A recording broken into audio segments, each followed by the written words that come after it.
原来徐奶爸照顾福宝是被领导忽悠过去的，一夜之间从扫地小工晋升为顶流保姆。安全打扫卫生。他们可以什么？喜欢赶紧去位，说好，行不行？啊，可以，就这样就完了。当时不太知道这个情况，但详细了解了一下就。要知道奶爸是因为社恐才照顾熊猫，万万没想到自己还能接手顶流。3天2头就得接受采访，把没见过大场面的老徐紧张到不敢睁眼。平日里见到闺女的粉丝姨姨们，徐奶爸也是拔腿就跑，压根不给对方一丁点说话的机会。呀，谢谢，감사합니다。然而在社牛闺女的影响下，奶爸没多久便改掉社恐的小毛病，面对曾经最害怕的镜头完全脱敏，都能在采访环节侃侃而谈了。确实还是蛮聪明的一个熊。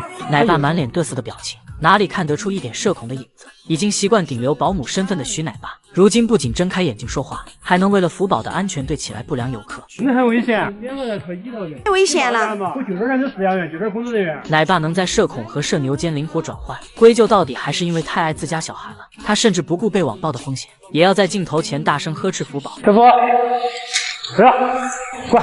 要知道小福一直都有打滚的习惯，奶爸是担心孩子养成刻板，更害怕对方身体不舒服才这样做。他打滚的时候容易形成一种成瘾状态，所以我不太喜欢他打滚。你跟随便跑跳行，你是调皮也没得问题。老徐最近几天都在休假，昨天一回到神树坪就开始处罚，抱着冰水果蛋糕送给福宝，手都冰麻了也要坚持放到小门口。福猪猪也很喜欢奶爸的礼物，爱不释手的抱在怀里，内心 OS 本公主原谅你不告而别了。正因如此，小福才对他这么信任，父女俩的关系已经亲密到离不开对方。奶爸只是在内设干个活，福宝也要抛下游客回家配合老徐，只可惜小家伙太调皮，导致越帮越忙。爸，我帮你打扫卫生。喊你帮忙，你不是还帮倒吗？哦。小福同学还总喜欢守着小门口，宝贝也在默默注意着奶爸的一举一动。能让福宝短短3个月这么亲人，徐奶爸绝对是劳苦功高。毕竟他为了闺女什么困难都能克服。灰呀，灰。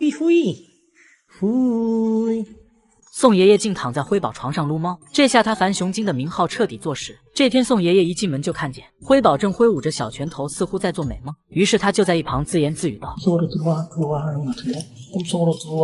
估计灰灰醒来后会表示爷爷大可不必。虽然辉宝对此没做出任何回应，但宋老六还是爬上了孙女的小床，还躺在辉宝的身边拍拍手臂，让他躺在自己怀里。只可惜灰灰体会不到戏精爷爷的浪漫，调皮的他还在一旁挥舞着毛拳头玩闹。没一会，老宋就迷迷糊糊的进入梦乡。小家伙看到后瞪着大大的眼睛，心想不是哄我的吗？这个老六咋自己睡了？宋爷爷睡醒后又开始拍孙女的后背，辉宝嗖的一下钻到他的怀里，像个小糯米团子般躺在爷爷的臂弯。估计大明湖畔的福宝看到后，已经在提着大刀赶来的路上了。或许是在宋侍卫身上看到老妈的影子，小家伙竟然直接上嘴在爷爷怀里翻找。这超越物种和性别的找奶，放在整个熊猫圈也是够炸裂的。就连宋爷爷都忍不住吐槽孙女的离谱行为。网友辣评：但凡宋3岁有奶都没爱宝啥事了。要知道大妹瑞宝已经学会走路。然而对外面世界有着大大好奇的辉宝，也秉持着宝家族永不放弃的家规，如今开始在小床上锻炼身体。灰灰在小宋爷爷的不断鼓励下，没一会就利用小腿的支撑爬出小床。若不是宋侍卫的及时发现，估计小家伙早已越狱去周游世界。爷爷本想吓唬一下小孙女，却没曾想竟然被辉宝这个小熊精碰瓷，吓得他慌忙解释。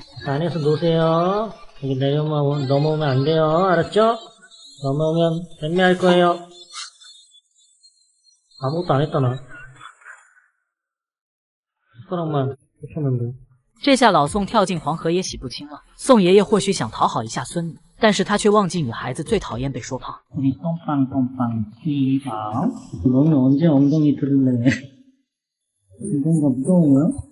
宋老6岁嘴子的连环攻击，气得辉宝没等对方说完话，就直接给了爷爷一个大逼斗。之后灰灰更是越想越气，就连相机也不放过，直接勇敢出击。如今还不会走路就如此勇猛，等到满院子霍霍的时候，估计辉宝能成为比福宝还混世的废头子。震惊！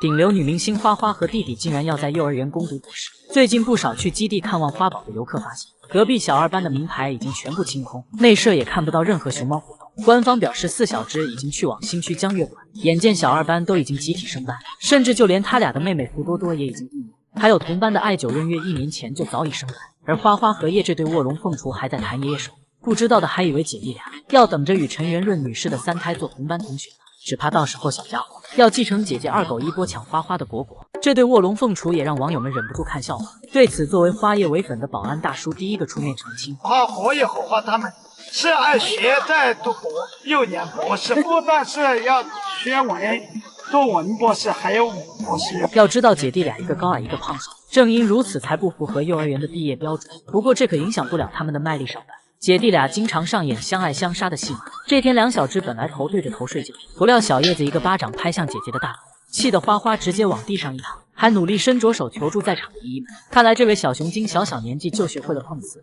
虽然姐弟俩平日里打打闹闹，但花花可是很爱这个弟弟的。这天小叶子竟然有事休假，不知道是不是跟着谭爷爷喝喜酒去了，只留下花姐独自一熊在外场营业。小家伙的情绪肉眼可见的低落，花花还特意待在弟弟经常去的小树，不是玩手手就是睡大觉，睡醒后也要爬到荷叶经常待的3楼。睹物思熊的他一刻不能和弟弟分开。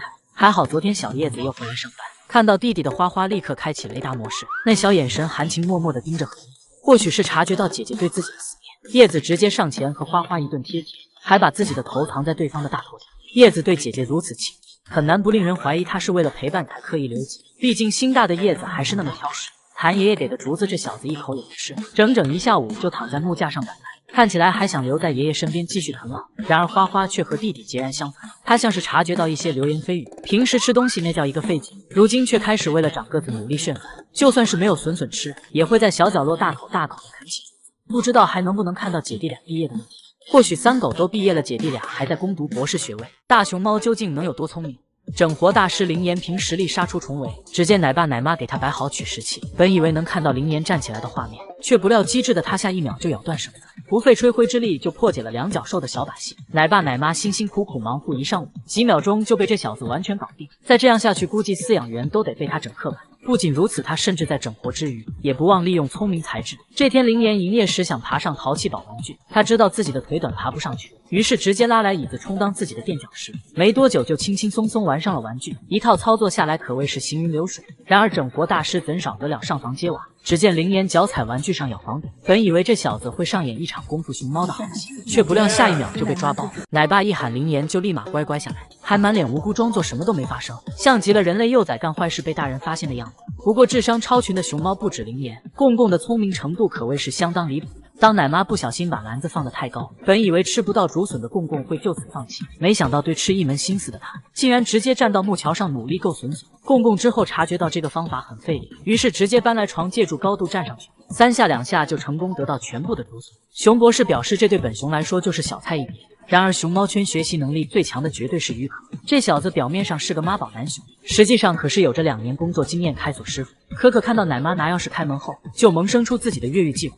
这天于可竟找来一根小树枝，用嘴雕刻着钥匙的形状，刚制作完就跑到小门尝试开锁，只可惜小树枝可开不动坚硬的铁门。不过要是换做一根铁丝，想必于可早就已经逃之夭夭。正当两脚兽赞叹可可的聪明才智之时，三太子萌兰看到后却表示，如此精细活我可干不了，毕竟萌儿要想开锁都是直接偷。只见这小子悄摸走到饲养员身边，趁对方不注意就一下子抓住钥匙，这聪明劲很难不令人怀疑。萌兰打娘胎就已经读完博士了，花花虽然只是个幼儿园的博士生，但在心眼子这方面可少不了一点。要知道花宝鸡作为基地的战五渣，从小到大免不了被其他小熊猫抢食，长此以往，他总结出一套自己的护食手段。只要和二狗那几个土匪头子吃饭时，花花总会把果果放在蓬蓬圈，甚至还经常把食物放到嘴里藏着，很难不怀疑笨蛋美女只是花花的面具。这几个国宝一个比一个还激烈，网友们还知道哪些聪明的大熊猫呢？